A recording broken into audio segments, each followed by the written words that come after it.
Okay, सो आज इस 2 minute video series में हम एक इम्पॉर्टेंट टॉपिक को कवर करेंगे जो कि है फ्लाई बाय वायर होता क्या है।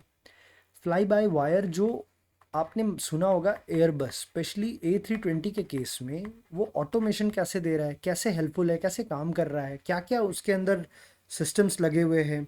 साथ ही में हम लोग देखेंगे कि ऑटोमेशन एयरबस का और बोइंग 737 का कैसे डिफरेंट है। ठीक है, तो ये हम लोग समझेंगे। तो अगर हम FBW की बात करें तो उसका फुल फॉर्म है फ्लाई बाय वायर। अब ये क्या होता है, तो फ्लाई बाय वायर क्या होता है ना, कि ये आपका कन्वेंशनल कन्वेंशनल या फिर मैनुअल मूवमेंट को ना, जो भी आपने कन्वेंशनल या मैनुअल मूवमेंट है उसको कन्वर्ट करता है। These are converted. अब कन्वर्ट किस में करता है, कन्वर्ट्स टू इलेक्ट्रॉनिक सिग्नल। ठीक है, इलेक्ट्रॉनिक सिग्नल में कन्वर्ट करता है, जिसके कारण जो होता है ना, आपका फ्लाइट जो होता है ना वो ऑटोमेट करता है। Automate flight control automate specially flight control automate to provide other response automatically. ठीक है, तो इसने किया क्या, इसमें जो आपका कन्वेंशनल या मैनुअल मूवमेंट था ना उसको कन्वर्ट कर दिया इलेक्ट्रॉनिक सिग्नल में। और ये इलेक्ट्रॉनिक सिग्नल क्या किया, आपके फ्लाइट कंट्रोल को ऑटोमेट कर दिया, और जितने भी रिस्पॉन्स उसके बाद निकलेंगे ना सब ऑटोमेटिक निकलेंगे। ठीक है, अब फ्लाई बाय वायर जो हमें पता है वो ज़्यादा रोबस्ट है A320 का। कैसे, तो अगर हम बात करें ना A320 वर्सेस बोइंग 737 में, तो A320 हाईली ऑटोमेटेड है।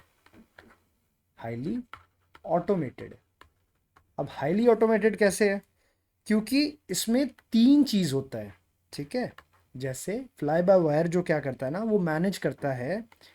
एक तो होता है envelope, ENVELOP, envelope protection system.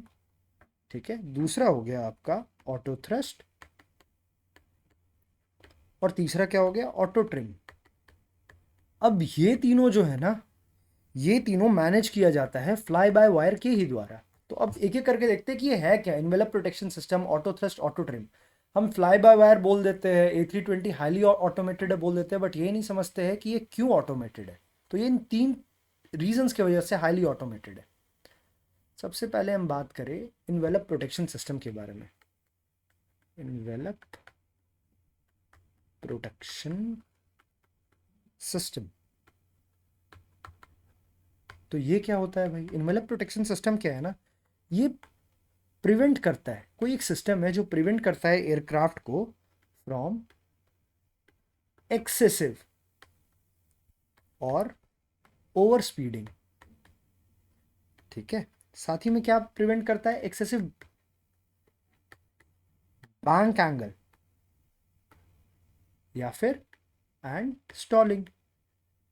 तो ये किस किस चीज़ से इन्वेलप प्रोटेक्शन सिस्टम प्रिवेंट किया, एक तो ओवर स्पीडिंग से प्रिवेंट किया, एक्सेसिव बैंक एंगल से प्रिवेंट किया, और स्टॉलिंग से भी प्रिवेंट किया। ठीक है, अब हम देखते हैं दूसरा चीज़ क्या है।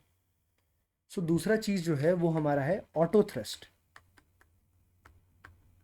ये क्या करता है, तो ये ऑटोमेटिकली एडजस्ट इंजन थ्रस्ट। ठीक है, और हम बात करते हैं ऑटो ट्रिम। तो ये भाई साहब क्या करते हैं, ऑटो ट्रिम क्या करता है ना, कुछ नहीं, आपके स्टेबलाइजर को एडजस्ट करता है। Stabiliser gets adjusted for balance flight. आपको पता है ना स्टेबलाइजर कहाँ पे होता है, स्टेबलाइजर आपके कहाँ पे होता है, टेल में होता है। ठीक है, टेल पे होता है, और ये मेंटेन क्या क्या चीज़ में हेल्प करता है, तो आपके पिच में हेल्प करता है और डायरेक्शनल स्टेबिलिटी में हेल्प करता है, डायरेक्शनल स्टेबिलिटी में।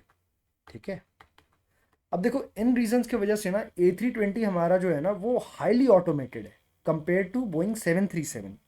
अब बोइंग 737 में आप जाओगे ना, तो जैसे कि मॉडर्न वेरिएंट है जो बोइंग 737 का, जो मॉडर्न वेरिएंट है, मॉडर्न वेरिएंट, उसमें भी ऑटोमेशन है, उसमें भी ऑटोमेशन है। ठीक है, बट ये जो ऑटोमेशन है ना, ये इतना इतना मतलब हाईली एफिशिएंट नहीं है। क्यों? क्योंकि जो बोइंग है ना वो रिटेन करता है मोर कन्वेंशनल या मैनुअल कंट्रोल। क्यों? क्योंकि वो चाहता है कि पायलट्स को ज़्यादा कंट्रोल दिया जाए, ज़्यादा हैंड ऑन फील आए, ठीक है, ज़्यादा टैक्टाइल फीडबैक मिले, टैक्टाइल फीडबैक मिले, ठीक है।